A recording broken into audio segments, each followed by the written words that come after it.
Everyone's heard the statistics. 1 in every 88 kids is diagnosed with autism. Children diagnosed with autism have increased 600% in the last 40 years. Boys are 4 times more likely to be diagnosed with autism than girls. As a teacher, how do you know what is fact and what is not? The reality is that more and more children with autism are being educated in the general education classroom. Classroom teachers should be aware of the myths and facts surrounding autism so they can be better prepared to deal appropriately with these unique students. Let's take a look at some of these myths and the facts that surround them.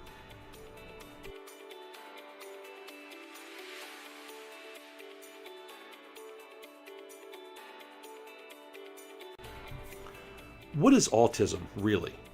At its core, autism is a communication disorder in which students also have difficulty with social relationships and exhibit repetitive, stereotyped behaviors.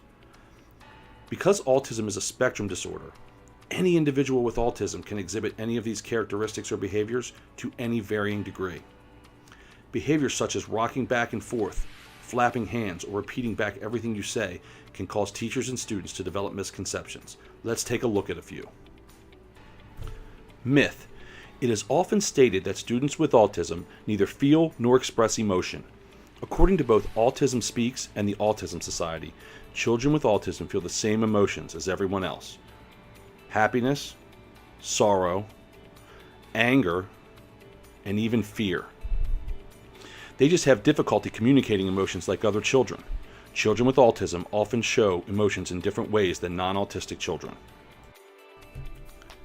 Many assume that people with autism are also intellectually disabled. While this is true in some cases, the reality is that many children with autism have average to above average intelligence.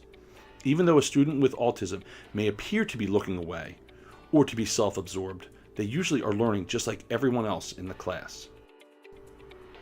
Some educators believe that autism can be cured with the right behavioral conditions or therapy.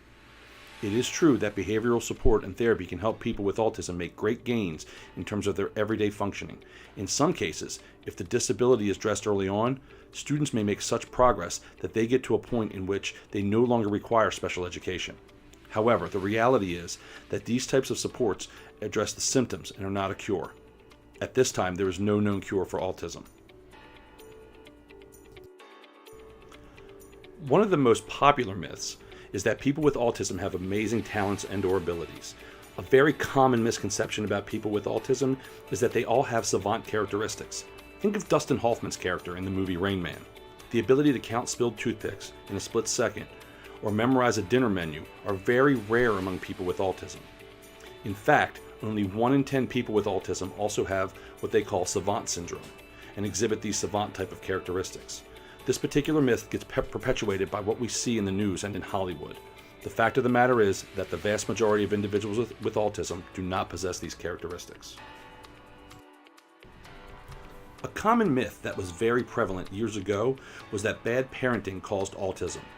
It was common practice in the 1950s and 60s to put the blame on the parents, particularly the mother. The term refrigerator mother was actually used to describe a mother who was emotionally cold. The thought was that these moms, because they did not show a lot of emotion or love to their children, not only contributed to, but also caused their children to have autism.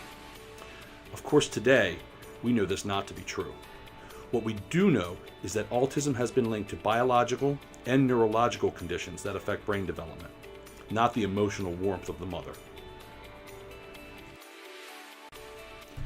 Along that same line, another common myth is that there is a link between vaccines and autism. According to Autism Speaks and the American Academy of Pediatrics, there have been 2 decades of studies that have been conducted and have concluded definitively that vaccines do not cause autism. Lastly, there is a myth that people with autism have a bleak prognosis. While there is no cure for autism, the reality is that many students with autism are able to have productive lives. Many are able to attend college, hold jobs, and live independently.